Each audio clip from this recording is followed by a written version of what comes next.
Sud Radio, le coup de cœur des libraires. Valérie Expert, Gérard Collard. Bonjour Gérard, bonjour à vous, auditeurs de Sud Radio, lecteurs qui nous écoutez. On vous remercie d'ailleurs parce que vous êtes de plus en plus nombreux à nous écouter sur le YouTube de Sud Radio, YouTube de la Griffe Noire également. Les podcasts et tout, c'est génial. Et à suivre nos conseils. Donc on est content. Il y a le petit livre qu'on avait conseillé qui s'appelle Retour à Palerme, qui est vraiment une petite merveille. Et voilà, ça fait plaisir qu'on n'ait pas, on sert pas. Vous servez à quelque chose, mais moi je suis tout petit et tout vieux, donc voilà. Voilà. Alors, vous avez eu un énorme coup de cœur. Bouquin. Je sais pas, personne n'en parle. J'ai pas vu. C'est Jean Desportes, Clandestin familial, chez Audition de Rocher. Montrez-le parce que la couverture est très belle. Montrez-le parce que ce sont des couverts en vermeil et puis un couteau, une fourchette et puis une petite cuillère en plastique rose et qui raconte effectivement c'est une jolie les différences au sein d'une famille. Oui, alors montrez-le bien parce que c'est vous. Quand je le montre, personne ne le regarde, mais quand je le mets sur Insta et que vous mettez, ça fait tout de suite 5 000 ou 10 000 vues. Donc ça vient, je vais faire porte-livre. Ouais, exactement. Donc, non, j'ai été très très touché de ce bouquin parce que ça aurait pu être quelque chose. Souvent maintenant, quand dans les romans, vous savez, il y a les méchants, les gentils, c'est comme dans la politique, il y a plus de nuances. Et là, c'est l'histoire d'une famille très conservatrice, catholique, entrepreneur. Voilà, ils sont dans l'opulence et puis ils ont un petit garçon. Et puis, alors, vous allez suivre l'histoire de ce petit garçon quand il va vieillir, ado et adulte. Et ce petit garçon, il sent que les garçons, c'est plutôt ça que les filles, quoi. Quand sa mère va lui offrir un cadeau, il lui demande qu'est-ce que tu veux, et là il lui dit un fer à repasser, une poupée. Il veut pas aller il veut pas de voiture. Il aime pas le foot. Mais c'est un garçon gai, heureux, souriant, ouvert sur les autres. Et puis là, il va commencer. Puis les parents, ils vont commencer aussi à se rendre compte qu'il se passe quelque chose. Et puis le père, il a un plan de carrière comme dans ces gens-là, c'est-à-dire dans cette classe sociale, comme toutes les classes sociales, remarquez, ils veulent reproduire leur statut, c'est-à-dire qu'il voit déjà pour son fils qu'il va reprendre l'entreprise, il va être adepte aussi de ses principes, de son conservatisme, et ça va pas marcher du tout comme ça. Alors pourquoi j'ai adoré ce bouquin ? Alors déjà, parce qu'une fois que vous êtes dedans, vous ne lâchez pas parce que vous êtes pris par ce petit garçon, par les personnages, vous les suivez, vous demandez ce qui va se passer, et puis il y a plein de suspense parce qu'il se passe beaucoup de choses. Mais ce que j'aime, c'est que c'est pas comme à notre époque, maintenant tout est noir ou blanc. Et là, c'est ces gens, ce père qui est conservateur, alors certains diront réactionnaire, tout ce que vous voulez, en fait, il aime son fils. C'est-à-dire qu'il y a un moment, il se dit j'ai perdu mon fils, j'ai plus la clé pour le comprendre, qu'est-ce que j'ai mal fait ? Et puis d'un autre côté, vous avez la mère aussi qui comprend son fils, mais qui est à l'époque, c'est-à-dire c'est une mère, elle est quand même asservie, c'est pas le terme, mais elle suit son mari. Déjà, elle dépend financièrement de son mari. Enfin, apparemment, parce que c'est pas si simple que ça. Et vous allez suivre cette famille. Alors, il y a des secrets dans la famille. Il va se passer des choses. Et j'ai beaucoup de tendresse, même si pour ces personnages, forcément, je suis pas d'accord avec ce qu'ils pensent. Mais on a beaucoup ils sont honnêtes avec eux-mêmes. C'est-à-dire qu'ils ont des principes. Ils vont jusqu'au bout de leurs principes. Il y a un moment, l'humanité reprend le dessus, l'amour pour leurs enfants, l'écoute de l'autre, et puis ils vont peut-être aller contre leurs principes pour le bonheur de ce gosse. Et puis c'est en même temps toute le portrait de cette, vous savez, cette élite financière, élitiste, enfin tout ce qui dirige notre pays, enfin quelque part, c'est que ça soit catho ou plus tard intellectuel, enfin tout ce que vous voulez. C'est un très très très joli livre. C'est tout en délicatesse, en subtilité, en finesse, c'est plein d'humanité. Il n'y a pas, sincèrement, il y a pas de méchant. Il y en a un, mais même lui, il y a quelque part, sans le comprendre, bon, c'est un être humain, quoi. C'est un des livres qui m'a beaucoup touché, puis on n'en parle pas beaucoup. La couverture, comme vous disiez, elle est très très jolie. Je me suis fait avoir, je l'ai lu pendant les vacances, et une fois que j'ai commencé, j'ai pas pu lâcher. Et en plus, il y a la description de ce petit garçon, et puis cet ado, on comprend comment il est forcé de dissimuler, puis il y a un moment, ça pète, quoi. Il y a un moment, il peut plus. Mais vous êtes dedans, vous le comprenez, vous souffrez avec lui, puis vous riez avec lui. C'est vraiment je sais pas qui est cet auteur, mais en tout cas, c'est vraiment fait avec beaucoup de talent, parce qu'il aurait fait un truc, il aurait pu faire un livre, vous savez, thèse dedans avec engagé, les méchants, etc. Réac, Cato, le gentil homosexuel qui est brimé par Alain, et tout ça. Non, il en a fait quelque chose de très humain, de très ouvert. Il essaye de comprendre les gens, et je trouve que c'est une très très très belle réussite. Et n'ayez pas d'a priori, hein, vous lisez ce bouquin comme un roman, c'est-à-dire vous êtes dedans. Bah, c'est un roman. C'est un roman de détente, oui. Ouais. Je peux appeler ça comme un roman de détente. D'accord. J'ai un grand plaisir à lire ce bouquin, franchement. C'est ce qu'on recherche. Hein. Oui, on a besoin de vous, parce que si, vous voyez, les médias, bon, alors on parle, voilà.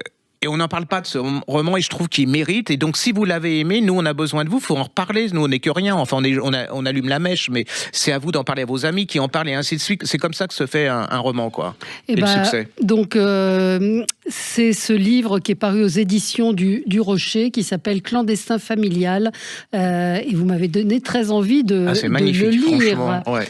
Alors, moi, je voulais vous parler d'un livre qui fait partie des livres de la rentrée, mais que j'ai beaucoup aimé. Alors, c'est pas parce que c'est un. Non, je trouve que c'est pas parce qu'on en parle beaucoup que c'est mauvais. Il faut pas tomber non plus dans le. Une drôle de peine de Justine Lévy, qui est parue chez Stock. Alors, elle parle, c'est souvent de l'autofiction, hein, ces romans. Elle avait parlé de son histoire d'amour. Elle avait parlé de sa mère déjà dans un autre livre.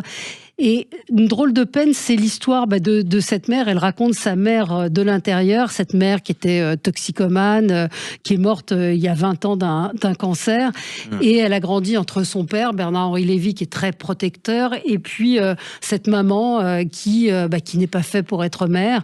Et elle-même, elle se retrouve un peu être la mère de sa mère par moment. Et c'est ce qu'elle raconte dans ce livre, c'est comment cette mère qui n'a pas su être mère a un impact sur elle, et elle se dit, mais est-ce que moi je saurais être mère? Et la peur de la folie, la peur de...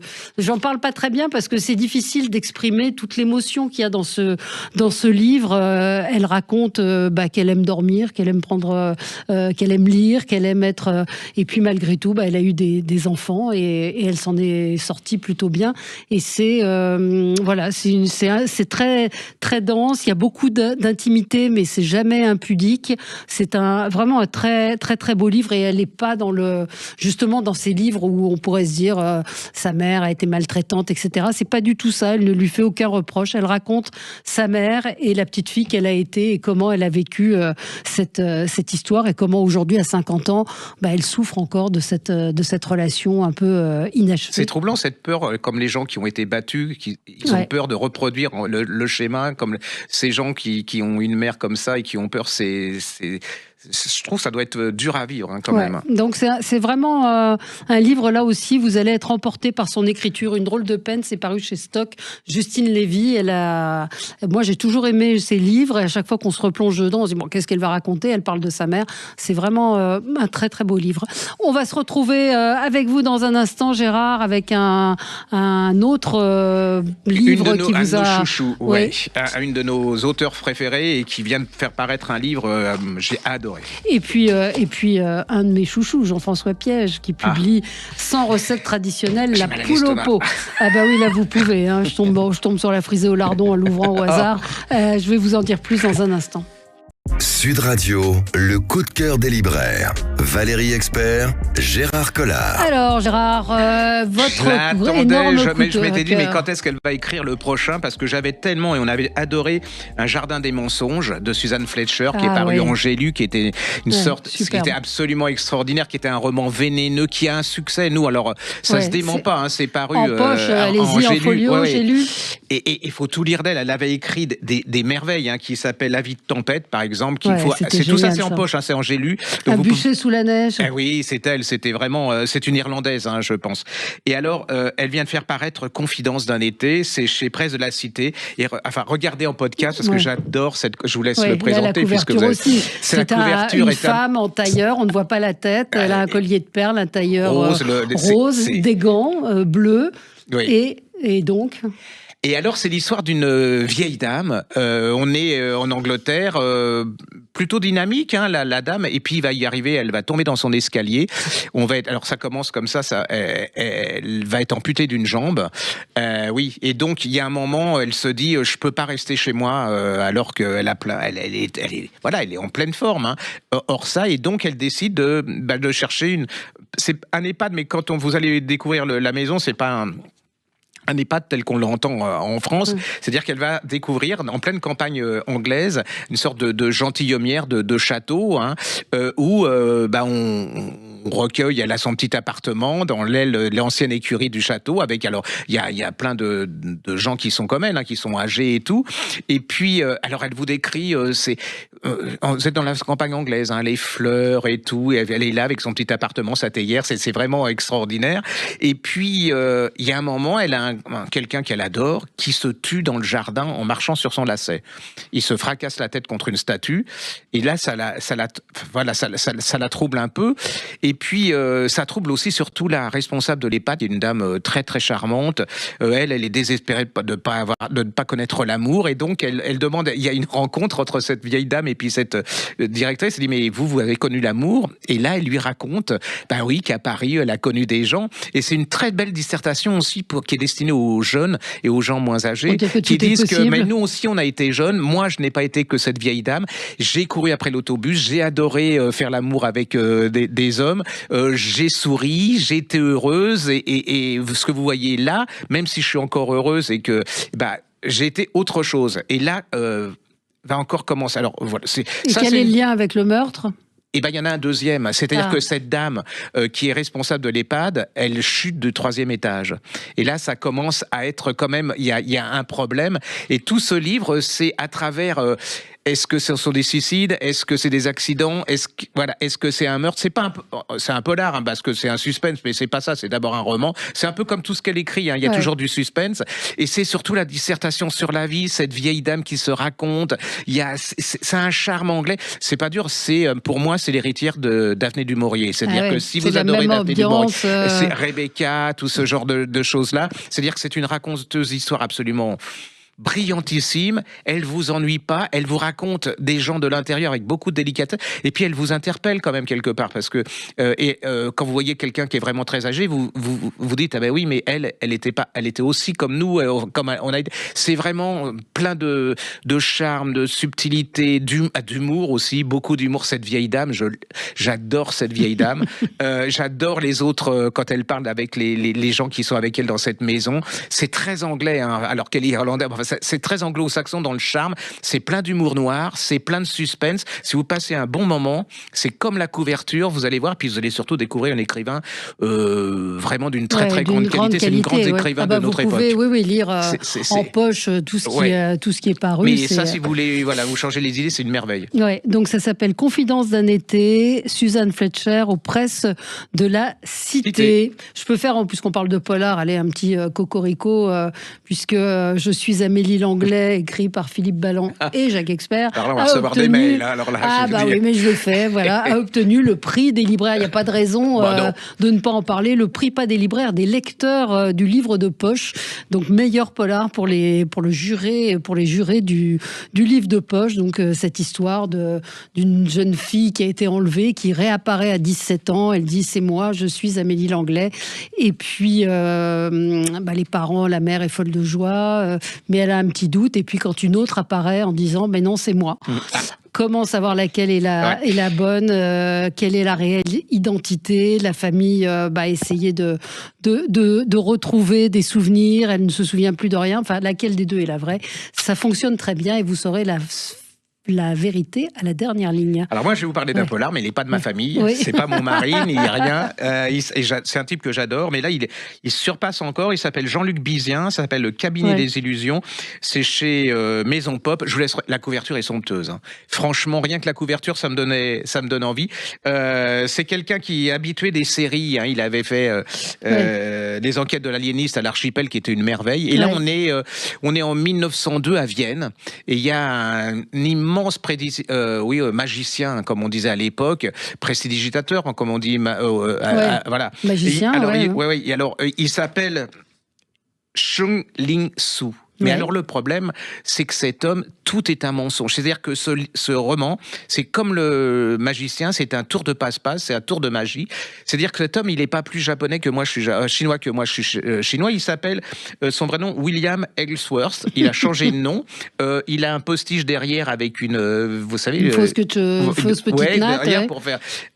il a une épouse qui s'appelle Sue Sin.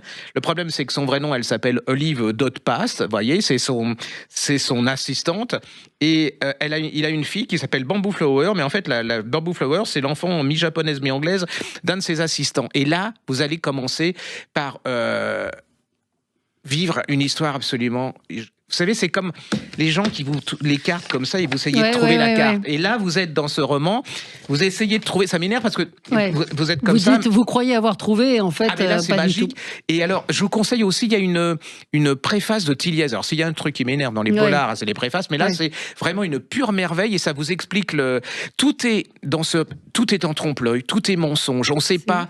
C'est une immersion fascinante dans le monde de la magie. Ouais. Alors, on est à Vienne. Hein. Alors, Vienne 1902. C'est l'antisémitisme, c'est vénéneux, c'est pervers et tout, mais c'est aussi toutes les grands peintres, la modernité et tout. Et vous allez vivre cette époque absolument incroyable. Mais je m'en suis pas remis. C'est le début, hein, c'est-à-dire que apparemment il va y avoir d'autres tomes. S'il réussit autant que celui-là, c'est vraiment ne passez pas à côté. Vous allez découvrir un personnage vraiment incroyable. Alors parce que j'ai oublié, on va me tuer. C'est que il est impliqué dans un meurtre, hein, et dans ce meurtre, il est quand même relativement suspect parce que forcément, avec tous les secrets qu'il a, les mensonges et tout, et il va assister un enquêteur pour essayer de prouver qu'il n'est pas le criminel. C'est vraiment une pure merveille. Il m'a énervé, mais alors franchement énervé de chez énervé. C'est-à-dire que si vous êtes énervé en ce moment, vous prenez pas ça parce que vous croyez à chaque page avoir trouvé, puis vous avez rien trouvé. Mais c'est surtout en plus, il a une documentation historique qui retraduit avec un style absolument limpide et clair. Il vous plonge dans l'histoire et vous allez tout. En ce moment, on a besoin d'oublier un peu. Alors si vous voulez oublier, vous lisez ça. Et vous oubliez tout. Ah ouais, tout. Le cabinet des illusions, enquête à Vienne en 1902. Apprêtez-vous à vivre le plus extraordinaire des voyages. Ah ouais, c'est Jean-Luc Bizien. Et alors, je ne connais pas la maison d'édition. C'est une petite maison d'édition. Maison pop. Ils font plein de choses sympas. Bon, très sympa. Bien. Et c'est une jeune maison d'édition faite par des relativement jeunes. J'aime bien le relativement. Ils seront contents. Le relativement jeune. Et il faut les soutenir parce qu'ils tentent. Alors moi, quand je vais pas bien, je me plonge dans des livres de cuisine. Et Jean-François Piège, qui est un ami, hein, je vais pas le cacher, mais c'est pas du tout du copinage parce que vous allez comprendre pourquoi. Quand on vous parle de terrine de campagne, de bouillabaisse, de gigot d'agneau de Lozère persillé, de petits salés aux lentilles, de choux à la crème, de profiterole. Jean-François Piège publie Ma cuisine française, la poule au pot sans recette traditionnelle chez Hachette Cuisine. Jean-François Piège, il a repris ce restaurant, la poule au pot. Et donc, ce restaurant fête ses 90 ans. C'est un restaurant qui est dans les Halles, qui est resté dans son jus avec le petit papier à fleurs, les petits lampadaires, les lampes art déco. Donc, c'est un restaurant...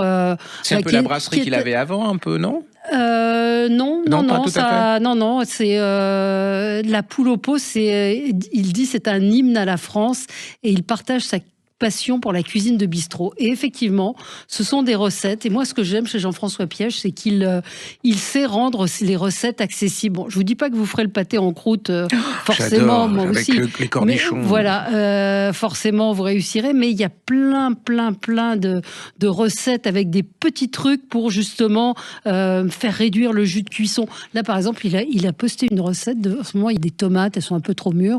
Si vous voulez faire un coulis de tomates, d'abord, vous écrasez les tomates à la main, vous les faites cuire sans rien, parce qu'il dit ça sert à rien de rajouter des épices ou des oignons, etc. Et vous les faites cuire et réduire. Vous passez au moulin à légumes et vous avez une sorte de concentré de tomates que vous pouvez mettre en bocal. C'est des choses très simples, mais il y a toujours la petite astuce, le petit truc qui fait que votre recette va être merveilleuse. Et donc, mais rien qu'en lisant, même si vous ne faites pas les recettes, noix de Saint-Jacques en coquille, beurre, maître d'hôtel, la gratinée à l'oignon. Bref, c'est chez Hachette Cuisine et vous ne pourrez pas déprimer avec ça. Et puis un deuxième petit livre que j'ai reçu, Petite histoire de cuisine, avec les illustrations de Soledad Bravic, que j'adore. Et c'est l'histoire de tout, ça rejoint un petit peu le livre de Jean-François Piège, de toute la cuisine française et étrangère, parce qu'il y a le bretzel, le financier, d'où vient l'origine du financier. Et avec de la poudre d'amande, il a été fabriqué à Nancy par des sœurs de l'ordre de la Visitation. Bref, vous allez tout savoir, le Paris-Brest, les chips, comment sont nés les chips. Bon, j'ai pris tout le temps qui restait. Ouais. Un petit dernier, Gérard ? Il vient de paraître un truc qu'on avait adoré, ça s'appelle Sur la route de San Diego de Meredith Rutledge chez J'ai lu. C'est l'histoire, vous savez, on était en 1938, il y a un ouragan qui est passé sur New York et débarquent 2 girafes. Et 2 girafes, pour les sauver, ils vont être forcés de traverser toutes les États-Unis. Il y a un jaune, là il est un peu largué, ses parents sont morts dans une tempête et il va aider le jeune le responsable à traverser tous les États-Unis. Ça avait un succès absolument extraordinaire. En fait, ils ont changé de titre. Ça s'appelait L'étonnant voyage du garçon qui parlait aux girafes. Et vous allez voir, il va arriver plein de choses à travers toutes les États-Unis. Il y en a qui vont vouloir kidnapper les girafes. Il va tomber amoureux. C'est basé sur une histoire vraie. Ça a été un succès immense. Nous, ça a été vraiment, les gens sont revenus enthousiasmés. Mais bon, ça existait qu'en gros. Allez-y, ça s'appelle Sur la route de San Diego chez J'ai lu. Voilà, vous allez passer un bon moment, ça vous fait évader et puis découvrir un épisode qui a vraiment existé, quoi. Merci Gérard, à la semaine prochaine. Bonne journée sur Sud Radio. Sud Radio, le coup de cœur des libraires. Valérie Expert, Gérard Collard.